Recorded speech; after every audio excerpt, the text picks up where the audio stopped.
৬,৩১৪ দিনের অপেক্ষা, বছরের হিসাবে দীর্ঘ ১৭ বছর।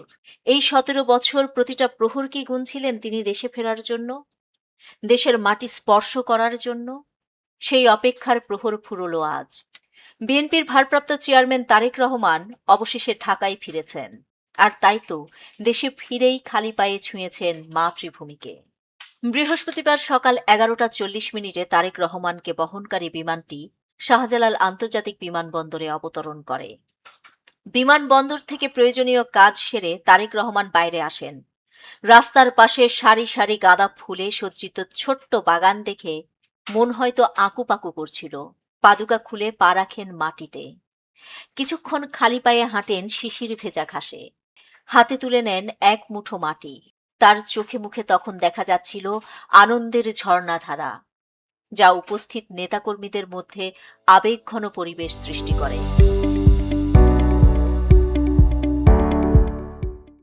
এর আগে ইমিগ্রেশন প্রক্রিয়া সম্পন্ন করার পর বিমানবন্দরের ভিআইপি লাউঞ্জে তারেক রহমানকে প্রথমে ফুল দিয়ে স্বাগত জানান দলের মহাসচিব মির্জা ফখরুল ইসলাম আলমগীর। পরে তিনি মির্জা ফখরুল ও স্থায়ী কমিটির সদস্যদের সঙ্গে একে একে আলিঙ্গন করেন। এছাড়া উপস্থিত নেতাদের সঙ্গে কুশল বিনিময় করেন। তারপর তারেক রহমানকে ফুলের মালা দিয়ে বরণ করেন তার শাশুড়ি। এ সময় তার সঙ্গে ছিলেন স্ত্রী জুবাইদা রহমান ও মেয়ে জাইমা রহমান এবং দেশে থাকা পরিবারের অন্য সদস্যরা। সেখান থেকেই প্রধান উপদেষ্টার সঙ্গে ফোনে কথা বলেন তিনি। এ সময় তারেক রহমান তার নিরাপত্তা সহ সার্বিক ব্যবস্থার জন্য প্রধান উপদেষ্টার প্রতি কৃতজ্ঞতা জানান। আমি আমার পক্ষ থেকে এবং আমার পরিবারের পক্ষ থেকে ধন্যবাদ জানাচ্ছি। আপনি আপনার পক্ষ থেকে বিভিন্ন রকম আয়োজন করেছেন, বিশেষ করে আমার নিরাপত্তার জন্য। অপেক্ষা তখনই ভীষণ আনন্দের, যদি হয় জমকালো প্রত্যাবর্তন। অপেক্ষা তখনই হয় প্রবল সতেজ, যদি জনস্রোতের ভিড়ে হারিয়ে যাওয়া যায়।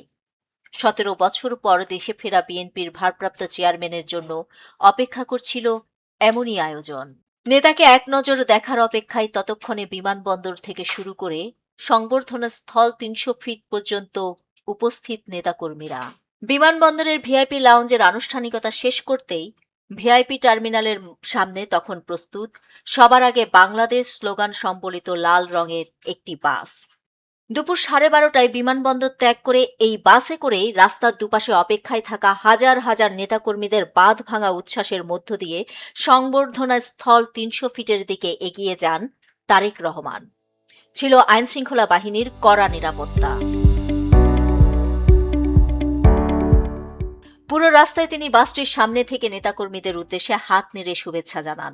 ৩ ঘন্টারও বেশি সময় লাগে বিমানবন্দর থেকে ৩০০ ফিটে সংবর্ধনা মঞ্চে পৌঁছাতে।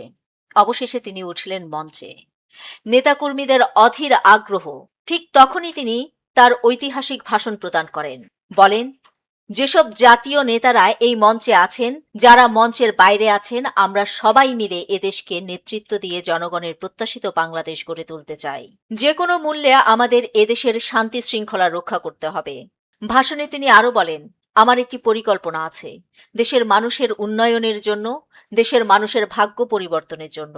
সেই পরিকল্পনা বাস্তবায়ন করতে হলে প্রতিটি মানুষের সহযোগিতা প্রয়োজন হবে। সেখানে ১৬ মিনিট বক্তব্য দিয়ে সন্ধ্যা 5:45টার দিকে রাজধানীর বসুন্ধরায় এভার কেয়ার হাসপাতালে চিকিৎসাধীন মা বেগম খালেদা জিয়াকে দেখতে ছুটে যান তারেক রহমান। তারেক রহমান হাসপাতালে পৌঁছানোর আগেই সেখানে পৌঁছে যান ডাক্তার জুবাইদা রহমান ও মেয়ে জাইমা রহমান। 1 ঘন্টারও অধিক সময় হাসপাতালে থেকে মায়ের চিকিৎসার খোঁজ খবরে নিয়ে সন্ধ্যা 7:30টার দিকে তিনি হাসপাতাল থেকে বের হয়ে রওনা করেন গুলশানের বাসভবন ফিরোজায়। সেখানে পৌঁছান রাত 8:45টায়। নিউজ ডেস্ক, দৈনিক পূর্বকোণ।